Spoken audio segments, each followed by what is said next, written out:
Hello guys, কেমন আছেন সবাই? আশা করি ভালো আছেন, আমিও ভালো আছি। এই দেখতে পাচ্ছেন আমি এখন রানাঘাট স্টেশনে টিকিট কেটে বসে আছি। আমার গন্তব্যস্থান আজকে শান্তিপুর। আমি শান্তিপুরে যাওয়ার জন্যে টিকিট কেটে স্টেশনে ওয়েট করছি। কিছুক্ষণের মধ্যে হয়তো বা আমার ট্রেনটা চলে আসবে। এই ট্রেনটা গেদে থেকে আসছে, এটা যাবে শিয়ালদহ। দেখতে পাচ্ছেন চলে যাচ্ছে, অনেক বড় গাড়ি, 12 বগির গাড়ি, লোকাল। আর আমাদের ট্রেনটা হবে ওটাও লোকাল,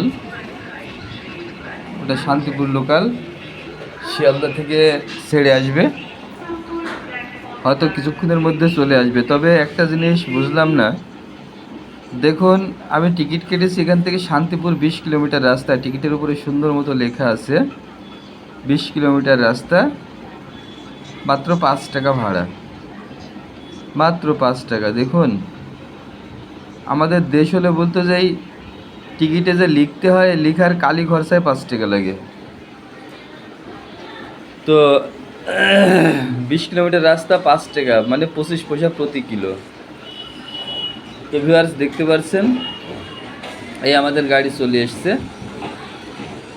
আমি এই গাড়িতেই যাব শান্তিপুরে। দেখতে পাচ্ছেন গাড়িটা স্টেশনে এসে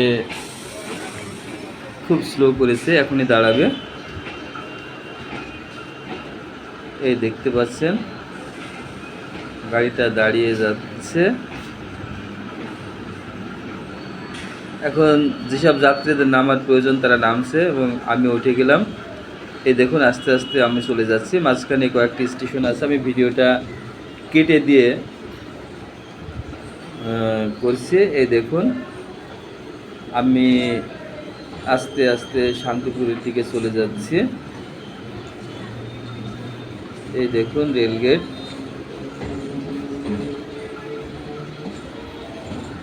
শুনি শান্তিপুরে নাকি অনেক ভালো পরাটা পাওয়া যায়। আর সব থেকে বড় কথা, এই ওয়েস্ট বেঙ্গলে যত কারিগর আছে এই শান্তিপুরে সবচেয়ে বেশি, মানে যত গামছা, লুঙ্গি, শাড়ি তৈরি হয় সব শান্তিপুরে। শান্তিপুর এই কাপড় চোপড় তৈরি করার জন্য বিখ্যাত। এই দেখতে পাচ্ছেন শান্তিপুর রেলওয়ে স্টেশনে আমি পৌঁছে গেছি, এই শান্তিপুর জংশন। তবে শান্তিপুরে কোনো একটা হোটেলে নাকি ছোলার ডাল আর পরোটা পাওয়া যায়, খুব সুস্বাদু হয়। আমি গাড়ি থেকে নেমে আমি সেখানেই নাস্তা করব। এখন আনুমানিক 7:30 8টা মতো বাজে। এই দেখতে পাচ্ছেন মানুষজন ট্রেন থেকে নামছে। আমি মনে হয় এই বগির সর্বশেষ যাত্রী নামার জন্য, সবার পিছনে আছি। এই নামলাম, এই হোটেলে পৌঁছে গেলাম। এই দেখুন সুন্দর, আসলে দেখতে খুব সুন্দর লাগছে, এবং টেস্টে কেমন হবে জানি না। তো ভিউয়ার্স ভিডিওটি ভালো লাগলে সবাই লাইক, শেয়ার, কমেন্ট করে পাশে থাকবেন। খোদা হাফেজ।